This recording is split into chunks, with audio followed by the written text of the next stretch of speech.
kelas F mau mempresentasikan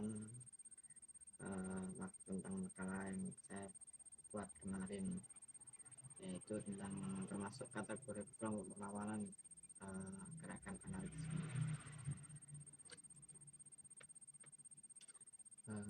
Dari aspek kepemimpinan itu sendiri, anarkisme itu pertama muncul saat sekitar abad ke-17 dan 18. Saat itu anarkisme berkembang sebagai ketegangan khusus dalam pemikiran radikal, dan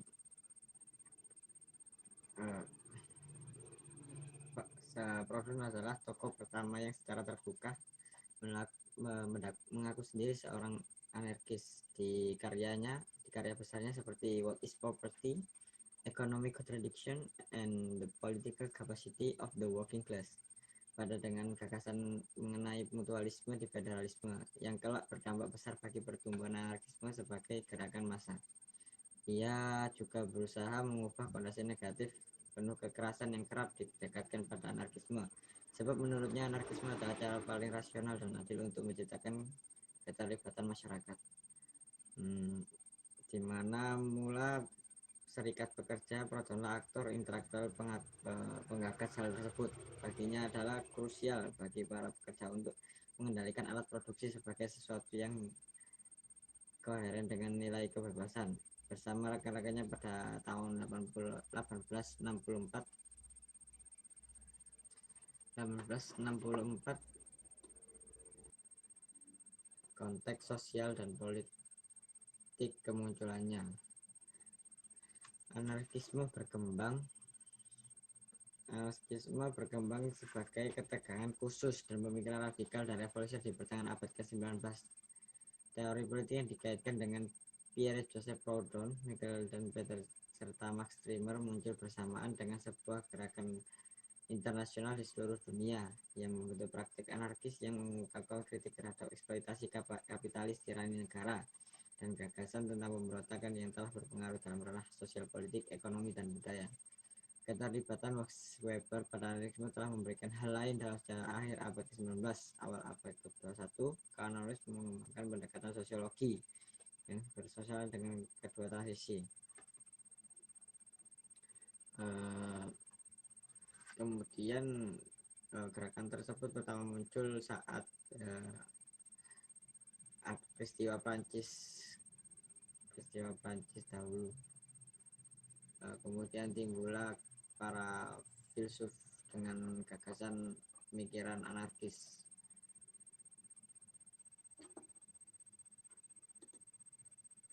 Kemudian aspek sistem nilai. Selama ini memang mendengar kata anarkisme disebut, banyak orang segera merasa gelisah dan cemas, terbayang suatu kelompok manusia beringas yang siap menebarkan keonaran, kekacauan, kehancuran, dan malapetaka. Meskipun pada umumnya orang hanya secara intuitif tanpa tidak pernah mencoba menggali lebih seksama tentang apa yang disebut sebagai pandangan anarkis tersebut. Anarkisme pada dasarnya merupakan sebuah filosofi yang percaya bahwa manusia sebagai anggota masyarakat dan membawa pada manfaat yang terbaik bagi semua jika tidak diperintah atau hidup dalam belenggu otoritas. Para anarkis percaya manusia pada hakikatnya merupakan makhluk yang secara alamiah mampu hidup secara harmoni dan bebas tanpa intervensi kekuasaan. Anarkisme pada dasarnya merupakan sebuah filosofi yang percaya bahwa sebagai anggota masyarakat akan membawa pada manfaat yang terbaik bagi semua jika tidak diperintah atau hidup dalam belenggu otoritas. Pada dasarnya, para anarkis percaya manusia pada hakikatnya merupakan makhluk yang secara alamiah mampu hidup secara harmoni, bebas, tanpa intervensi kekuasaan. Dan juga melakukan sebuah gerakan yang bertujuan untuk mengkritik, mengeksploitasi kapitalis, tirani negara, dan gerakan tentang pemberontakan tentang berpengaruh di ranah sosial, politik, ekonomi, dan budaya.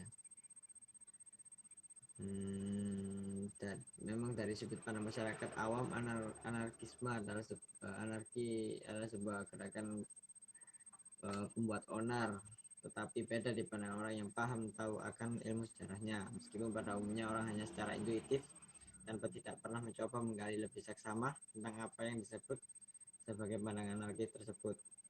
Anarkisme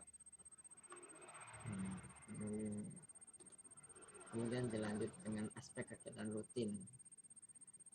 Kalau kegiatan rutin melakukan sebuah gerakan yang tertuju untuk mengkritik, mengeksploitasi kapitalis negara dengan gagasan tentang pemberontakan yang telah berpengaruh di ranah sosiopolitik, ekonomi, dan budaya. Anarkisme tidak identik dengan pecinta kehancuran, bahkan tidak ada indikasi bahwa anarkisme secara serta merupakan cita-cita yang menjurus ke arah kekacauan dan keberontakan. Tapi jelas, anarkisme memang suatu pemikiran yang mendambakan suatu orde yang bersifat spontan, umumnya menolak segala prinsip otoritas politik, dan percaya bahwa keteraturan sosial yang secara terwujud jikalau tanpa otoritas politik. Itulah sebabnya bagi kaum anarkis, negara dipandang monopoli otoritas kekuasaan yang perlu dibatasi. Mereka adalah sebuah kelompok yang melakukan kegiatan, tapi bukan kegiatan rutin, tapi seperti lebih ke kegiatan di mana kegiatannya mengkritik dan mengeksploitasi kapitalis tirani negara. Anarkisme. Kendati kini anarkisme sebagai suatu sistem politik yang memudar, namun tradisi antifasis yang kuat menyebabkan para pengikutnya terutama di Eropa masih serta membentangkan simbol huruf A dalam lingkaran saat berdemonstrasi di jalanan. Di antara mereka terdapat Antifa hingga Federasi Anarchia Informel (FAI), sebuah grup anarkis internasional dari Italia yang kerap melakukan aksi bersenjata demo. Pada dasarnya sendiri pengikut dia, selama dia memiliki satu pemikiran yang sama dengan tujuan diciptakannya anarkisme tersebut, tujuan mereka sudah termasuk dalam pengikut anarkisme itu sendiri.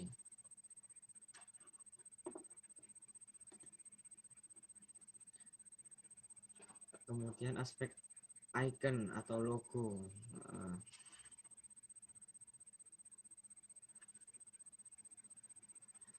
Simbol A dalam lingkaran sampai saat ini sudah bisa dipastikan dijadikan sebagai simbol anarki.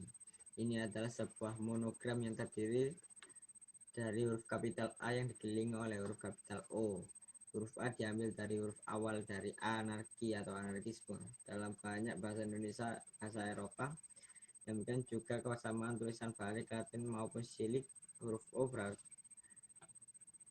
berarti order. Bila digabungkan menjadi anarchy is order, yang merupakan kutipan perkataan Proudhon dalam buku Demanding the Impossible, Historian of Anarchism. Perkembangannya pakai anarkisme dengan juga penentangan di mana-mana dan buruh mulai mengadopsinya, yang kemudian melahirkan suatu amparan baru yang dikenal dengan anarko-sindikalisme atau revolutionary syndicalism, mulai dari pikiran bahwa fungsi serikat buruh yang secara tradisional memperjuangkan kenaikan upah dan perbaikan kondisi kerja dianggap tidak memadai. Serikat buruh harus menjadi organisasi militan untuk menghancurkan kapitalisme dan negara. Buruh harus ambil alih pabrik-pabrik dan dikuasai. Dengan demikian, serikat buruh juga dituntut mampu untuk menjadi pengelola manajemen pada saat pasca revolusi. Sosialnya tersebut dari zaman pertama awal teori atau pemikiran ini ditemukan, seiring berkembangnya waktu sangat berbeda, karena melihat banyak pandangan tentang anarkisme tersebut dan banyak sekali cabang-cabang dari pemikiran anarkisme tersebut. Ya, contohnya tadi seperti ada anarko-sindikalisme dan anarko-komunisme dan anarki yang lain-lain, tapi mereka memiliki tujuan yang sama. Mungkin sekian dari saya presentasi singkat tentang makalah yang saya buat untuk tugas UTS kemarin. tentang kelompok perlawan, yaitu gerakan anarkisme. Sekian, terima kasih. Waalaikumsalam. Assalamualaikum warahmatullahi wabarakatuh.